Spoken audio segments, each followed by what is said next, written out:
À la sortie du pub, je lui ai proposé de venir chez moi boire un autre verre. Il a accepté aussitôt. Je ne savais toujours pas si j'avais envie de faire l'amour avec lui.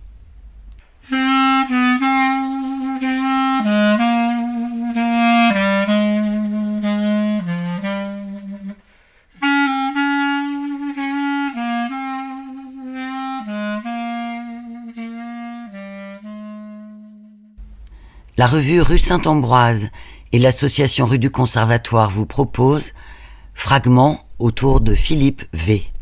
de Annie Ernaux. Nouvelle extraite du recueil Les meilleures nouvelles françaises du XXe siècle, à paraître en octobre prochain aux éditions Rue Saint-Ambroise. Lectrice Clotilde Ramondou. Musique Charlie Nelson.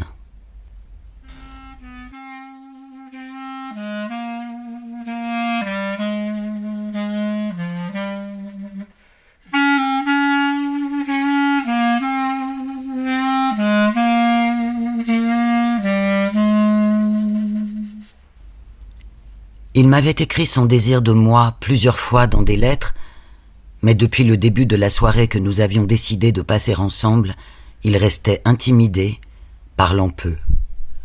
Sans doute parce qu'il est étudiant, beaucoup plus jeune que moi, que j'écris des livres. Après le théâtre, ses bras avaient souvent touché les miens sur l'accoudoir. Je l'ai invité à prendre un verre. Nous sommes entrés dans un pub, rue Monsieur-le-Prince. Je n'étais plus sûr de vouloir faire l'amour avec lui, après avoir désiré pendant plusieurs semaines l'évolution de notre relation. Il était assis en face de moi et me regardait parler.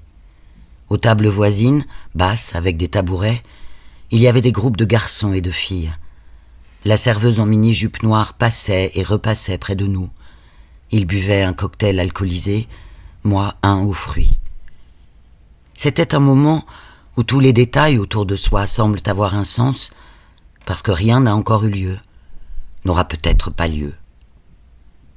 À la sortie du pub, je lui ai proposé de venir chez moi boire un autre verre.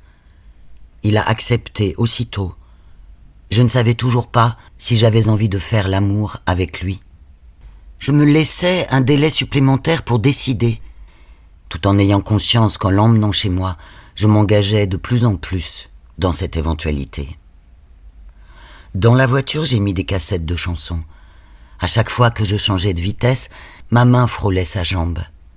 Dans le living, nous nous sommes assis dans des fauteuils assez éloignés l'un de l'autre, sans réelle conversation, comment trouvez-vous le saké, etc., dans l'attente.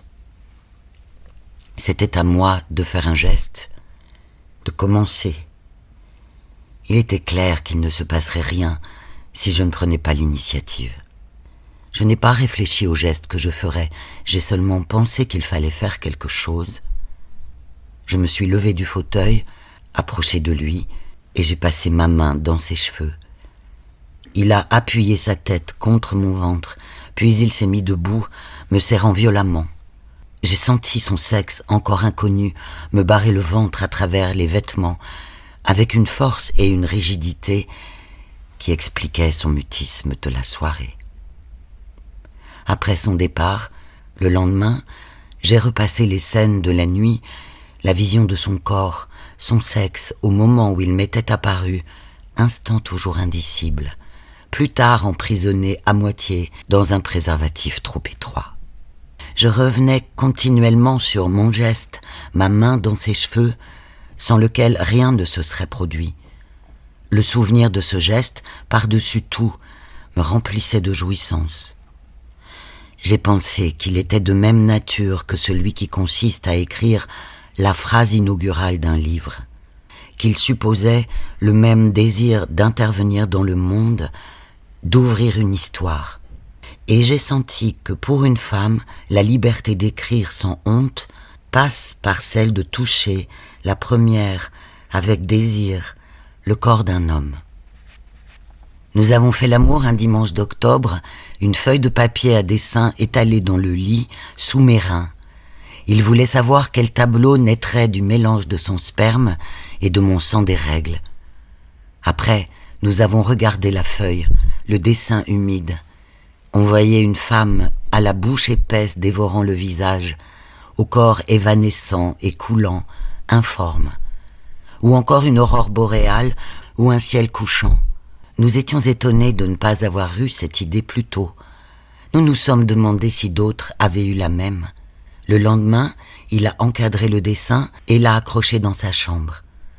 Nous avons recommencé les 2 ou 3 mois suivants. C'était devenu un supplément de plaisir. L'impression aussi que tout n'était pas fini avec la jouissance, qu'il resterait une trace. La date et l'heure figuraient sur la feuille. Quelque chose de pareil à une œuvre d'art. Écrire et faire l'amour. Je sens un lien essentiel entre les deux.